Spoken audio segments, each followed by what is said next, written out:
La transmission du savoir, c'est quelque chose qui est souvent mystique chez les Pygmées. Parce que, il y a plusieurs façons de transmettre le savoir. Il y a, je dirais, la transmission par la vue. Un aîné amène un jeune, notamment dans la forêt, pour lui présenter quelques espèces en lui faisant comprendre que ça, c'est une espèce qu'on utilise pour tel ou tel besoin. Mais il y a aussi une autre forme de transmettre le savoir qui se passe mystiquement.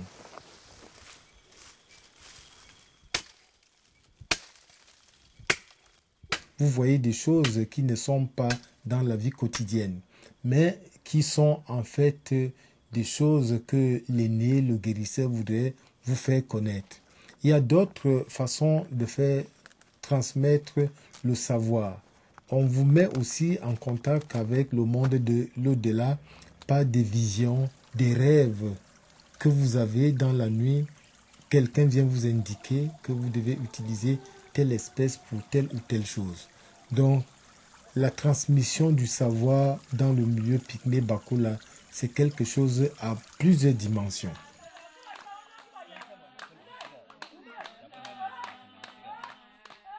Chez moi, quand on n'est pas content de quelqu'un, et pour les punir, on lui dit « je vais te faire boire la coupe ».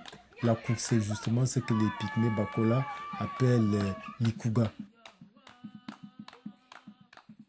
Il a un goût trop amer et avec ce goût trop amer, il ne faut pas voir quelque chose de toujours négatif parce que c'est avec ça qu'on soigne le paludisme. C'est un des très bons médicaments contre le paludisme. Et en plus, pour les femmes qui allaitent, si la qualité du lait n'est pas bonne, on fait aussi boire à ces moments l'ikuga. Chez les Pygmées, il y a eu le taux de mortalité des mamans à la naissance a souvent été élevé. Et les enfants qui restent orphelins sont nourris par la sève de palme qui n'est pas du tout fermentée. Ça remplace le lait des mamans. Mais il y a aussi un autre rôle avec ce vin de palme. Pour les adultes, notamment pour les hommes, pour soigner les problèmes d'impuissance sexuelle chez les hommes, on utilise certaines écorces mélangées au vin de palme qu'on expose au soleil. Cela devient assez fort et on fait boire donc ce mélange-là aux personnes à qui on voudrait prodiguer ce type de soins. Donc, ce n'est pas seulement du vin pour saouler, c'est aussi un médicament de grande importance pour les Pygmées avec ce vin de palme. Dans la médecine moderne, depuis quelque temps, il y a un certain nombre de chercheurs dans les pays du Nord qui sont à la recherche des lianes à eau des régions tropicales en disant que la plupart ont des vertus contre le cancer. Donc il y a des recherches qui sont menées là-dessus et ça pourrait être aussi peut-être même une chance en se disant que les forêts habitées par les Pygmées procurent une ressource qui peut combattre le cancer.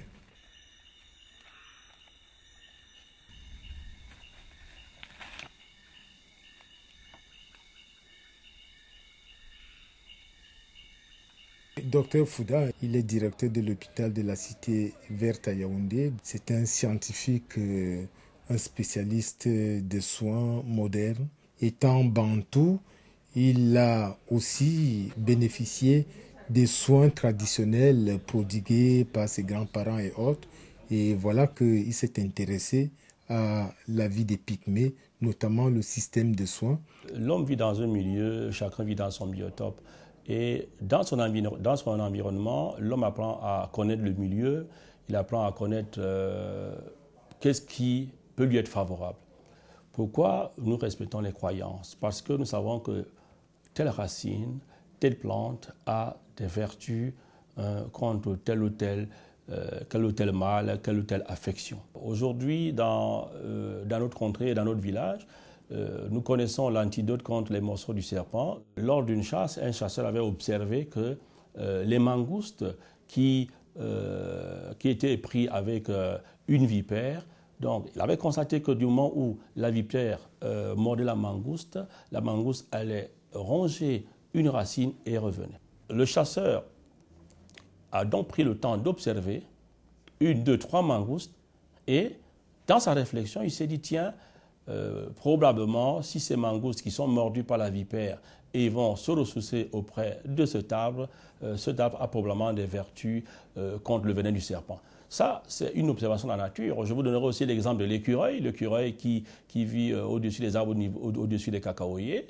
Nos mamans ont pris le temps d'observer parce que l'écureuil, c'est un animal qui facilement développe des hernies ombilicales et même des hernies ombilicales. Et généralement, dans notre village, quand les enfants naissent et que cet enfant présente des faiblesses sur le plan anatomique, disons une hernie ombilicale, ces mamans utilisent donc le même oignon, les mêmes racines que utilise l'écureuil.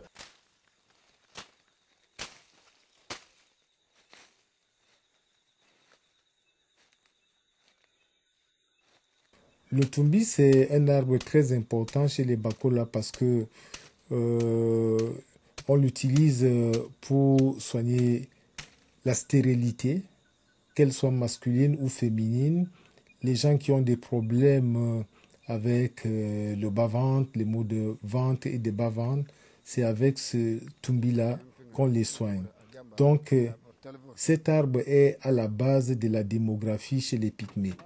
Lorsque il y a des problèmes de stérilité dans un groupe très petit numériquement, comme chez les Pygmées, ça devient quelque chose de grave parce que c'est une petite population qui peut facilement disparaître. Donc, il faut à tout prix garder la fertilité humaine. Et le tumbi est à la base de cela, donc il est essentiel pour ces populations.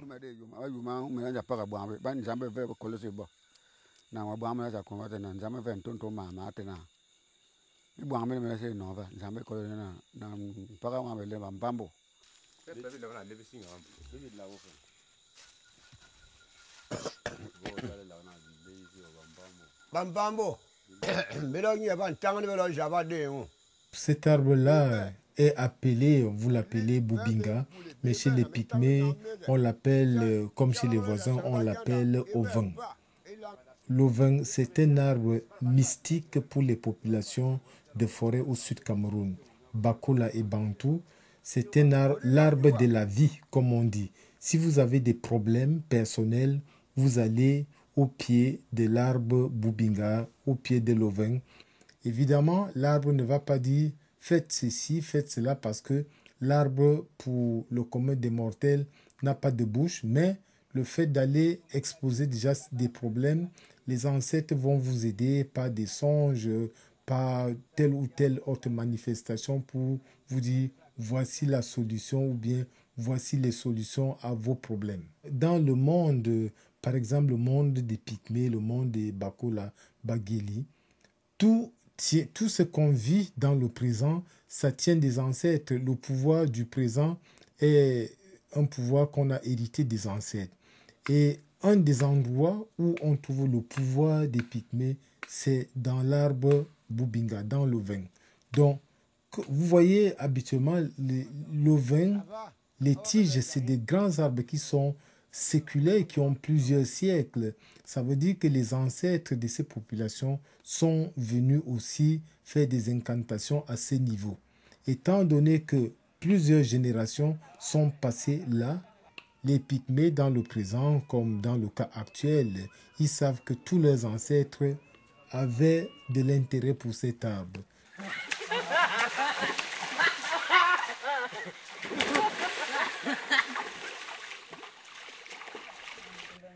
Au niveau de l'exposition, il n'y a pas que les plantes qui soient, je dirais, les seuls éléments utilisés pour les soins. Chez les Pygmées, il y a le règne minéral qui est utilisé, il y a les micro-organismes, il y a le règne animal. Bref, une foule de choses qui montrent que c'est une médecine qui est très riche. Et moi, ce que je voudrais relever par cette exposition, c'est de montrer par un cas spécifique que quand ces forêts disparaissent, il y a des gens qui vivent là, qui sont en train de perdre des éléments importants qui sont parfois vitaux pour leur existence. La pharmacopée, c'est-à-dire le système de soins, c'est quelque chose qui est à la base de la vie des communautés pygmées dont on parle ici. Il faut attirer l'attention de l'opinion publique, des pouvoirs politiques, bref, de tout le monde pour savoir qu'il y a problème et que derrière ces problèmes, c'est la vie des populations comme les pygmées qui est en danger.